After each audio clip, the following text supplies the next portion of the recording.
Welcome to episode 9 of the Mental Dietitian podcast. Today, we are going to talk about death. The reason why I wanted to talk about death today is just down the road from me. On the way driving home, the whole road was blocked off.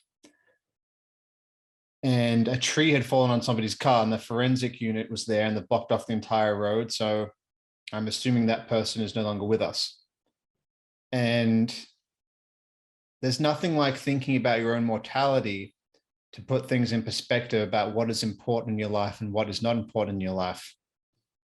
And a lot of us live as if we're never really going to die. We never really appreciate for each moment for how it is. I know I don't. I get stressed about things that at the end of my life won't really matter. But you also can't live every single day like it's your last, because you probably wouldn't go to your job. You probably wouldn't do all the things that you do every single day. You'd try to enjoy your last day and do things that provide pleasure and things like that. But I wanted to talk about death because I think we need to talk about it more. The whole Western world, from what I've seen compared to other cultures, is very, very scared about talking about death. I personally don't think death is the end. I really don't. Scientifically and spiritually. Scientifically, energy cannot be destroyed. We are made of electrical energy. So if energy cannot be destroyed, it can only be diverted or sent somewhere else, or can go somewhere else. Then what happens to the energy that we are? Then from a spiritual point, I think we have a soul. And I think that the soul it's a very interesting topic, but I really wanted to talk about dying, like a physical death. And of course it's scary because nobody really knows what happens afterwards. People that say, I know, it's like, well, how do you know if you're still here?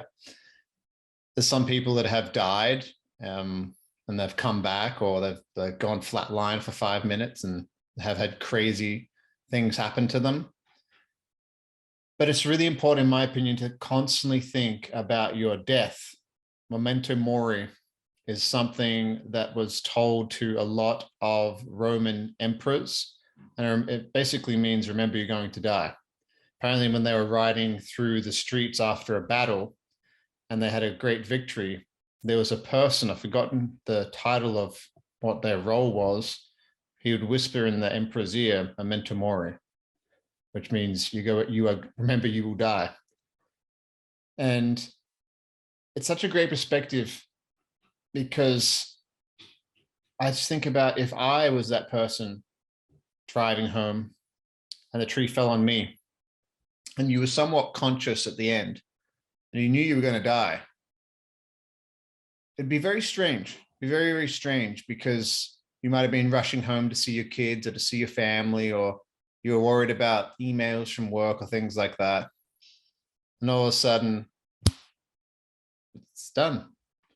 You're gone. It's good that I paused then. You should kind of sit with that a little bit. And we went to, Lexi and I went to Victoria over the weekend, and we went to this cemetery, just a graveyard. It was really cool seeing all the old tombstones and stuff. And I was just walking around and I was looking at the different people's names. And I just thought about all the dreams these people would have had, all the hope they would have had for the future, some of these people.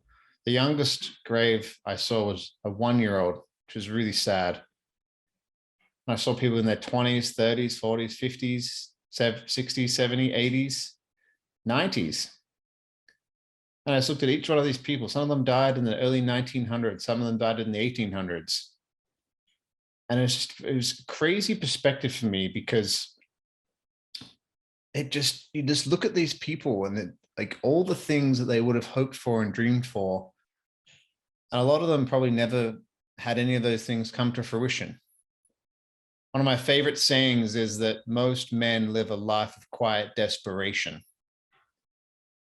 where they are going to work, go to work, do the whole full days of work, something that doesn't really fulfill them, come home from work, spend time with some family, watch some TV, play some video games, maybe go down to the pub and just repeat over and over and over again. And that can kind of create a life of quiet desperation. And if that person that's really stuck in that kind of rut really stopped for a second, is like, well, I'm going to die one day. And I love Gary Vee says that. He's like, you want to be motivated? You're going to die. Sit with that. You are going to die one day. It's like, what more motivation do you need to do whatever it is you want to do? And I'm the same.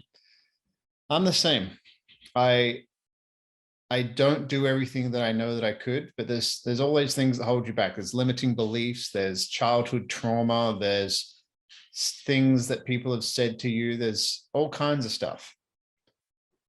But if 80-year-old Ahren or even 40-year-old Ahren, I don't know when I'm going to go, no idea.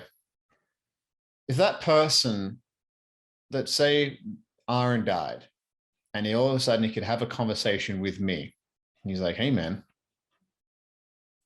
what would he say? What would he say if you died when you're 60, 40, 28, 72, whenever that day may be? Hopefully it's as far away as possible so you can really take the time to enjoy your life and figure out what you are here for. But if that day comes and that person could have a conversation with you, what would they tell you to stop doing in your life right now? What would they tell you to spend more time doing? I can tell you right now, I'm pretty sure that they wouldn't say that you should keep watching TV and playing video games. I'm pretty sure they wouldn't say to keep working at a dead-end job that makes you miserable. There's one of my favorite books that I read. It's called The Top 5 Regrets of the Dying. And the number one regret of the dying is not living a life true to themselves and living a life that others expected of them. It's number one regret of the dying. It's a great book. Highly recommend you read it. Top 5 Regrets of the Dying. Amazing, amazing book. It just puts such amazing perspective on your entire life. And there's some people that accept they're going to die, and there's other people that don't accept they're going to die until the very, very end.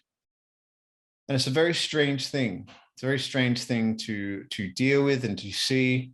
One of my good friends recently just lost his mother, and watching him go through that journey and just going through it. And there's no training on dealing with death. Unfortunately, it's a very taboo subject. In fact, I would be surprised if some people are still listening to this, because it makes people really uncomfortable because they don't want to think about it. They do not want to think about it. And it reminds me of an amazing quote. I'm going to pull it up on this podcast live. It's a Dalai Lama quote. I'm going to, where is it? Okay, here it is. The Dalai Lama, when asked what surprised him most about humanity, he said, man, because he sacrifices his health in order to make money. Then he sacrifices money to recuperate his health. And then he is so anxious about the future that he does not enjoy the present. The result being that he does not live in the present or the future. He lives as if he is never going to die, and then dies having never really lived. Whoa. Holy shit. It's true though. Most of us have this when-then syndrome. When I get here, then I'll allow myself some happiness. When I make this certain amount of money, then I'll be happy. I used to do it. I did it for a long time. I did it with finances. I remember when I first started my sales career, I'm super transparent. I'll just tell you things. I'll tell you. Another taboo subject is money. People don't like to talk about money. You shouldn't tell people how much money you make. Why? Why not? Why not? I remember my first sales job, my very first sale, I made $700 selling a year's worth of personal training. And at that time, I probably made about $3,000 a month. And I was like, when I make $5,000 a month, then I'll be happy. Then I made $5,000 a month. When I make $7,000 a month, then I'll be happy. Then I made $7,000 a month. If I can make $10,000 a month, that is the golden ticket right there. All my problems will be solved. Nope. If I can make $15,000 a month, holy moly. If I can make $20,000 a month, $25,000 a month, $30,000 a month, I've done all that. It never ends. It never ends. It's a game that I can never win. I'll never win that game. It could be $1 million, $2 million a month. It could be 100 million a month. It never, and then you just do that your entire life. And people do that with all kinds of things. When I get here, then I'll be happy. The reason why thinking about your own death is so amazing to put in perspective, and why you should take a walk in a graveyard. Not all the time, if that's too heavy for you, but it does something to you. It instantly puts things in perspective. You kind of realize it's like, yes, I need all those things. Yes, finances matter. Yes, sometimes the things I'm stressed about matter. But on the macro, am I doing things right now are really fulfilling, that are really making the world a better place, that are going to leave a ripple, that are going to impact other people's lives? And that could just be me and my ego trying to hang on to existence when all existence is temporary and fleeting. Life is beautiful because we die. I was thinking about that recently. I was driving along. I was just thinking, I was looking at all the cherry blossoms on the side of the road. I was like, man, they did not last long. Those cherry blossoms didn't last long at all. They were beautiful for about 2 weeks and they were gone. They were dormant again. And I had this thought. I was like, maybe they're so beautiful. Maybe people appreciate them so much because they're so fleeting. They don't last very long. So maybe life is so beautiful because we die. I was just thinking that on the way to work, and I put a note on my phone to remember that later. It's just a thought that came to my head. I kind of saw the whole world as that. Life is beautiful because we die. But life could be so much more beautiful and so much more amazing by remembering that you're going to die. And just like the Dalai Lama said, if you're constantly anxious about the future, you can never really live in the present. Therefore, you die never having really lived, because you're constantly thinking about the future. You're constantly thinking about the next thing, rather than just sitting here and be like, I'm here right now. What am I going to do with right now? That's gone. That's gone. That's gone. I'll never get it back. Ticking away, ticking away, ticking away. It's gone. I'll never get those clicks back. I'll never get that time back. I kind of see my life as an hourglass, and the sand, each bead of sand is dropping through the hourglass, but I don't know when the last sand goes through the hourglass. So I have to live my life as full as I possibly can, as full as I possibly can. Because here's another interesting perspective. What would that person down the road from me, a couple 100 meters, who had the tree fall on them?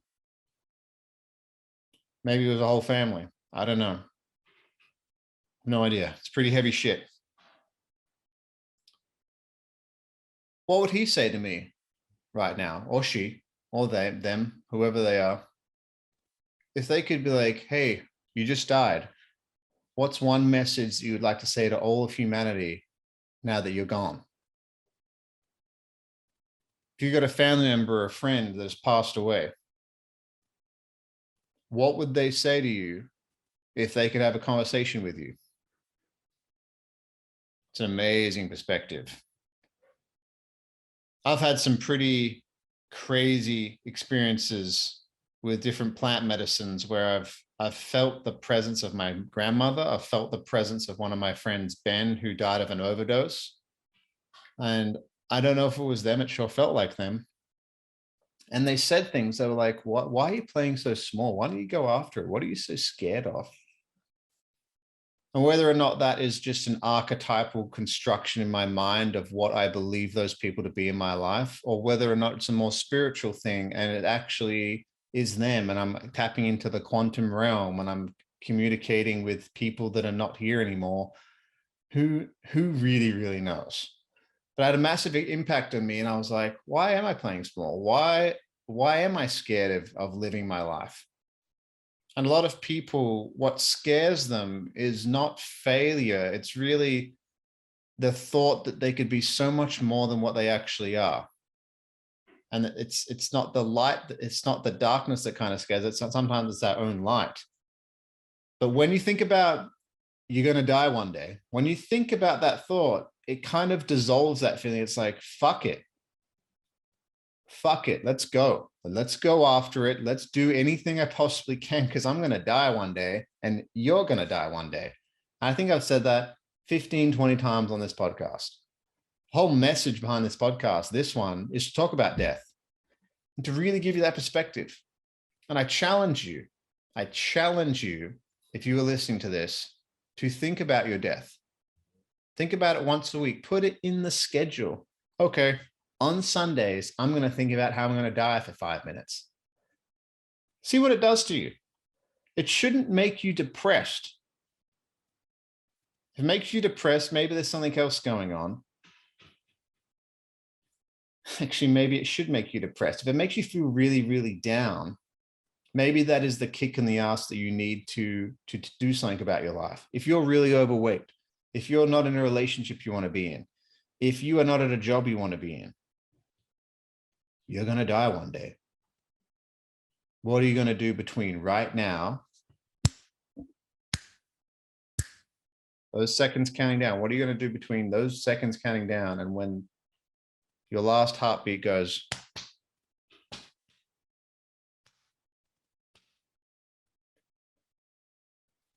What are you going to do? You better make it a good life. You better see as much of this earth as you possibly can. You better do everything you can to help as many people as you possibly can. Why? Because that's what life's about. Life's about living a life that's true to you. Whatever that may be, go live a life that's true to you. Because memento mori, remember that you will die. So I wanted to leave you guys with. Really think about that. This might have been a heavy episode for some people, but it doesn't matter. I'm here to share this message because I think it's really important. And yeah, love you all. Hope this added some value to you. And I'm looking forward to some of your feedback. And I know I will get some really good feedback from this one. I love the support that I do get. It's only small right now, a few really loyal, amazing listeners, and I really appreciate you. And please share the show with anybody. If you think somebody can get value with it, just text them the link. Just be like, hey, one of my friends, Ahren, he just released this podcast on death. If you can get through it, I think that the perspective can really help you change your life, make better decisions, focus on what is important. And on that note, remember you're going to die. Love you all. Hear from you soon.